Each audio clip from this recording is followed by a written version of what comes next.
มอนมอนแก้มมันเป็นไหน เนาะ อัดแก้มเป็นสัตว์อายุ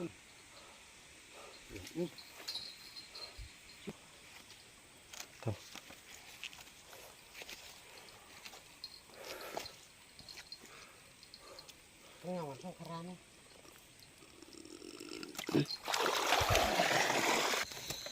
นี่ยเรากลางนี่นะนี่อะไรสันต้องบัดเดย์ปอบริญญาแล้วนะขี้แล้วตัวกับคาชอร์มั้ง